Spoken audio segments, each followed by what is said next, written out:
خدا کی عظمت کا تھوڑا بھی تعارف کرا دوں اور آپ کو یہ سمجھا دوں کہ کتنی چیزیں آپ کو ملی مانگنے سے اور کتنی چیزیں ملی آپ کو بغیر مانگے. تو جو چیزیں بغیر مانگے ملی وہ زیادہ ہیں. ہر آدمی اپنے وجود میں غور کر لیں. مثلا یہ میرا ہاتھ, یہ 2 ہاتھ, یہ کتنی بڑی نعمت ہے مجھے آپ بتا سکتے ہیں سوچ کے؟ ہر آدمی کے جو 2 ہاتھ ہیں کتنی بڑی نعمت ہیں. میرے خیال میں یہ وہ بتا سکتا ہے جس کے 1 ہاتھ نہ ہو, کٹ گیا ہو. اللہ نہ ایسا کرے کہ کسی کا ہاتھ کٹے. لیکن مجھے سوچ کے بتائیے, ذرا غور کر کے بتائیے, کیا اگر میں آپ سے کہوں میں 1 کروڑ روپیہ آپ کو دیتا ہوں اور 1 ہاتھ کاٹ کے آپ مجھے اپنا دے دیجئے, آپ 1 کروڑ لے لیں گے یا محتاج رہنا پسند کریں گے؟ کیا کہیں گے؟ کہ نہیں مجھے 1 کروڑ نہیں چاہیے, یہ میرا ہاتھ مجھے چاہیے. اسی طریقے سے یہ 2 پیر جن پہ آپ چلتے ہیں, ذرا اس سے ان کی حیثیت پوچھئے کہ جس کا چلنا بند ہو گیا ہو, ہے نہیں؟ کتنی بڑی نعمت ہے پیر. اصل میں ہم ان چیزوں پہ سوچنا نہیں چاہتے ہیں, ہم ان چیزوں پہ سوچتے ہی نہیں ہیں. ہم تو تھوڑی سی پریشانی زندگی میں آئی, تھوڑی سی پرابلم زندگی میں آئی, اللہ کا شکوہ فقیروں سے کرنے لگتے ہیں. ارے اللہ نے مجھے یہ نہیں دیا, اللہ نے مجھے جاب نہیں دی, اللہ نے مجھے کام نہیں دیا, اللہ نے مجھے اچھا گھر نہیں دیا, اللہ نے مجھے یہ نہیں دیا, اللہ نے مجھے اچھا مکان نہیں دیا. شکایتیں کرتے ہیں یا نہیں کرتے ہیں؟ اس لیے کہ آپ کو اس کی اہمیت پتا ہے. لیکن یہ 2 ہاتھ بغیر مانگے ملے, اس کی اہمیت نہیں پتا ہے. یہ 2 پیر بغیر مانگے ملے, اس کی اہمیت نہیں پتا ہے. اچھا اگر سب کچھ دیتا, 2 ہاتھ دیتا بغیر مانگے, 2 پیر دیے بغیر مانگے, یہ دھڑکنے والا دل دیا, تھوڑی سی کمی کیا آ جاتی ہے, اسٹینڈ ڈالیے. تھوڑی سی کمی کیا آ جاتی ہے, اوپن ہارٹ سرجری. 6-7 لاکھ روپے لے کے آپ کے ہارٹ کو تھوڑا سا انہوں نے ٹھیک کر دیا ہے. تو اب آپ انصاف سے بتائیے وہ کتنا کریم خدا ہے کہ جس نے بغیر مانگے ہارٹ دیا ہو, دل دیا ہو, دل دیا بغیر مانگے. یہ 2 آنکھیں, تھوڑا سا دکھنا بند ہو گیا, ہلکا سا موتیا آ گیا, پریشان ہو گیا, کہتا ہے میری آنکھیں بنوائی جائیں. ڈاکٹر نے بہترین آپریشن کر دیا, کئی لاکھ روپے لے لیے, ہر جگہ تعریف کرتا ہے آنکھیں بنواؤ تو اس سے, آنکھیں بنواؤ تو اس سے. کمال کی بات ہے جو ڈاکٹر نے آنکھ نہیں دی ہے, میں توجہ چاہتا ہوں, ڈاکٹر نے آنکھ نہیں دی ہے, آنکھ کا نور تھوڑا سا کم ہو گیا. اور یاد رکھیے اگر آنکھ کی صلاحیت ختم ہو جائے نور کی تو ڈاکٹر آپریشن سے بھی نہ کر سکے. یہ تو تمہاری آنکھوں میں جو اللہ نے صلاحیت دی ہے, اس صلاحیت کے بیس پہ وہ آپریشن کرتا ہے, کرتا نہیں کرتا بتائیے؟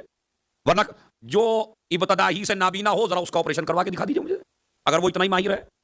اس کا مطلب ہے یہاں طاقت ہے آنکھ کی رگوں میں, تو وہ اس کو بڑھا دیتا ہے تھوڑی سی. اور ہر ایک کو کہہ رہے ہیں جناب اس کے پاس جائیے, بڑا ہاتھ بہترین ہے, سلام کر رہے ہیں اس ڈاکٹر کو. یہی تو کمال ہے کہ بندے نے تھوڑا سا ٹھیک کیا کر دیا, ہر جگہ اس کی تعریفیں کرتے پھر رہے ہو. اور جس نے بغیر مانگے آنکھ دی ہو, بغیر مانگے دل دیا ہو, بغیر مانگے 2 ہاتھ دیے ہوں, بغیر مانگے 2 پیر دیے ہوں, نہیں کرتا تو اس کا شکریہ ادا نہیں کرنا ہے. پتہ ہی کرتا یہ کرتا. ایمانداری سے بتائیے, مجھے سوچ کے بتائیے, آج چونکہ یہ اس امام کی ولادت کی تاریخ ہے جس میں آپ کے اذہان عالیہ کو متوجہ کرنا چاہتا ہوں کہ جس کے پیدا کیے ہوئے امام ہم سے اتنی محبت کرتے ہیں, تو جن اماموں کے دل میں محبت پیدا کرنے والا دل جس ذات نے پیدا کیا ہو, اس خدا کی عظمت کیا ہوگی. ایک صلوات بھیجیں محمد اور آل محمد. جب ہمارا امام ہم سے اتنی محبت کرتا ہے تو ہمارا خدا ہم سے کتنی محبت کرتا ہوگا. ہم امام کی مخلوق نہیں ہیں. میں توجہ چاہتا ہوں, تھوڑا سا سخت لفظ ہے. ہم موقع چل رہا ہے کہ اللہ نے یا من یوتی من سالا, کتنی عجیب و غریب دعا ہے. اسی لیے ایک میں سوال, اور اس سوال کا جواب مجھے آپ یہ بتائیے. اس میں یہ ہے کہ آخری فقرہ اس دعا کا داڑھی پکڑ کے, کیا ہے بھائی؟ اب محفل میں تو یہ موضوع نہیں ہے, کیونکہ امام نے فرمایا داڑھی پکڑ کے حرم شیبتی علی النار, پالنے والے میرے وجود کو جہنم پہ حرام کر دے. تو داڑھی وہی تو پکڑے گا جس کے داڑھی ہو. یہ نہیں ہے. اب یہ میں اپنی طرف سے تو کچھ نہیں کہہ رہا ہوں, اگر کسی کو برا لگے بھائی تو وہ امام سے جا کے بات کرے, کیونکہ میں نے تو نہیں کہا کہ یہ تو دعا کا فقرہ ہے کہ اس دعا یا من یؤتی من سأل یا من یؤتی من لم یسألہ ومن لم یعرف, جو اسے نہیں بھی پہچانتا, جو اسے نہیں بھی جانتا, جو اسے سوال نہیں کرتا, وہ اسے بھی دیتا ہے. بس آج کا فقرہ یہی, پھر میں امام کی طرف آتا ہوں. اور حرم شیبتی علی النار. اچھا میں تھوڑا سا آپ سے, چونکہ آپ کو تو مجھے ابھی 1 مہینے سنانا ہے, اگر ابتدا ہی میں ناراض کر دوں تو یہ تو بڑا مسئلہ ہو جائے گا بھائی. تو بھائی یہ ہے کہ داڑھی پکڑ کے, لیکن اب جب داڑھی پکڑ کے ہے تو یہ دعا کیا خالی مردوں کے لیے ہے؟ دیکھیے آپ نکال دیا میں نے آپ کو یہاں سے. مطلب یہ دعا خالی مردوں کے لیے نہیں ہے, دعائے رجبیہ خالی مردوں کے لیے نہیں ہے, خواتین کے لیے بھی ہے. تو اب جب خواتین کے لیے ہے, وہ خواتین کے تو داڑھی ہوتی نہیں ہے. اب روایت کا اصل میں یہ جو داڑھی کا لفظ ہے, یہاں داڑھی کا مطلب داڑھی نہیں ہے,